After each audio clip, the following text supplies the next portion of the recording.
नमस्कार दोस्तों, फिजिक्स की क्लास में आप सभी का स्वागत है।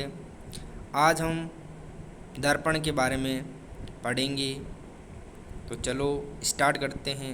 आज थोड़ा मैं पहले से ही इसको नोट्स बना के लाया हूँ, आपको अच्छे समझ में आए। तो चलो स्टार्ट करते हैं आज की क्लास को। गोलीय दर्पण क्या होता है?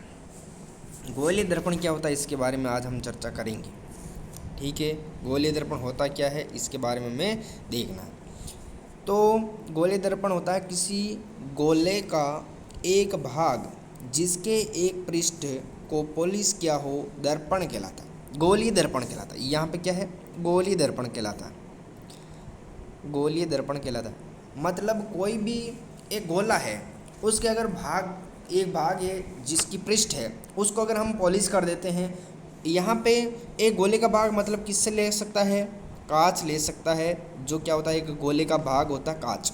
ठीक है, तो इस गोले के एक भाग को क्या कर दिया जाता है? पॉलिश कर दिया जाता है, जिसे हम गोलीय दर्पण। अब बात करेंगे गोलीय दर्पण होते कितने प्रकार के हैं। दर्पण गोलीय ले यहाँ पे गोलीय दर्पण के प्रकार। गोलीय दर्पण के प्रकार होते दो। कितने प्रकार होते हैं? दो प्रकार होते हैं। पहला होता है अवतल दर्पण और दूसरा होता है उत्तल दर्पण होते हैं। ठीक है, तो अब पहले बात करेंगे हम अवतल दर्पण क्या होता है। ऐसा गोलीय दर्पण जिसके बाह्य पृष्ठ को पॉलिश किया हो, मतलब जो ये बाह्य पृष्ठ है इसको क्या किया गया है? पॉलिश किया गया है। तो ये आंतरिक पृष्ठ है जो क्या होगी? परावर्तक पृष्ठ का कार्य करेगी। परावर्तक पृष्ठ का कार्य कौन करेगी? जो आंतरिक पृष्ठ है ये परावर्तक पृष्ठ है, और यहाँ पे ये क्या है? पॉलिश किया हुआ है, जिसे हम क्या कहते हैं? अवतल दर्पण कहते हैं। नेक्स्ट बात करते हैं उत्तल दर्पण की। उत्तल दर्पण क्या होता है?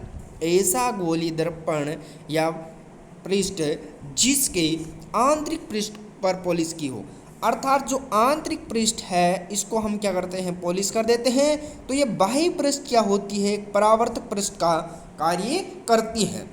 इसे हम क्या कहते हैं? उत्तल दर्पण कहते हैं। अब एक क्या होती है भाई, इंपॉर्टेंट है यहाँ से, तो ये इसको ध्यान रखना कि प्रकाश के लिए जो शब्दावली है इसके बारे में। तो ये क्या है? ये है अवतल दर्पण है। हमें पता है अवतल दर्पण, क्योंकि इसकी बाह्य पृष्ठ क्या है? मतलब पॉलिश की हुई है, तो ये अवतल दर्पण है। ठीक है जी, अवतल दर्पण यहाँ पे है। अब यहाँ से क्या हो रही है? ये आपतित किरण आएगी और इस परावर्तक सतह से टकराएगी। यहाँ से टकराने के बाद में क्या होगा? इसका परावर्तन होगा, और ये जिस बिंदु से गुजरेगी यह क्या होगा? इसका फोकस बिंदु। फोकस कौन सा है? ये वाला फोकस बिंदु लिख सकता है, यहाँ पे फोकस बिंदु लिख ले। तो ये फोकस बिंदु हो जाता है। फोकस बिंदु से गुजरती है, ये दूसरी रेखा आएगी, वो भी इसी से टकराएगी और यहाँ पे।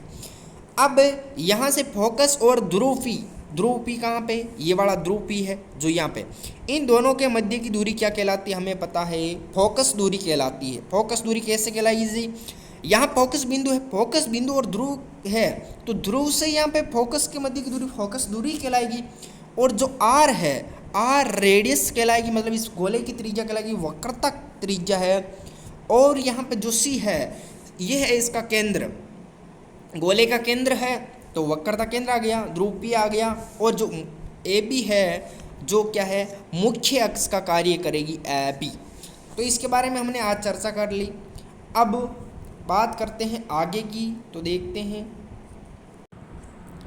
आगे। देखते हैं भाई, प्रकाशिकी के लिए चिन्ह परिपाटी के बारे में हम बात करेंगे। चिन्ह परिपाटी प्रकाशिकी के लिए, तो इसके बारे में चर्चा करते हैं।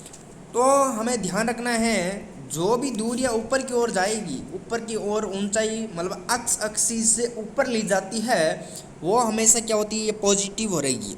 ठीक है, अगर आपतित किरण आ रही है तो ये क्या होगी? पॉजिटिव रहने वाली है। अगर मान लीजिए प्रकाश भी इसी दिशा में है और जो आपतित किरण है वो भी इसी दिशा में है, तब तो ये पॉजिटिव देगा।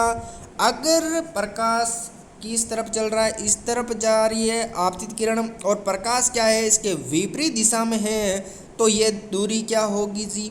नेगेटिव होगी। नीचे की दूरियां क्या होती है भाई? नेगेटिव होती है। ध्यान रखना, इंपॉर्टेंट बनता है यहाँ से क्वेश्चन जब न्यूमेरिकल किए जाते हैं तब। एक संबंध और है, उसको हम बताते हैं, फोकस दूरी और वक्रता त्रिज्या में संबंध। फोकस दूरी व वक्रता त्रिज्या में संबंध ये न्यूमेरिकल की दृष्टि से भी इम्पोर्टेंट है और इसका कंसेप्ट भी वेरी वेरी इम्पोर्टेंट रहने वाला है। तो r/2 होता है F = r/2, अर्थात फोकस दूरी है जो कि वक्रता त्रिज्या की क्या होती है, आधी होती है। ये देख लेना, कंसेप्ट बहुत ही बढ़िया सा है, इम्पोर्टेंट है, वेरी वेरी इम्पोर्टेंट है। फोकस दूरी और वक्रता त्रिज्या में संबंध पूछा जाए तो हमें ये वाला फॉर्मूला याद रखना, F = r/2, और इससे न्यूमेरिकल भी बनते हैं, बहुत ही इम्पोर्टेंट टॉपिक है। तो आज की क्लास को हम यहीं पे समाप्त करते हैं और नेक्स्ट क्लास में आपसे मिलते हैं। Thank you guys.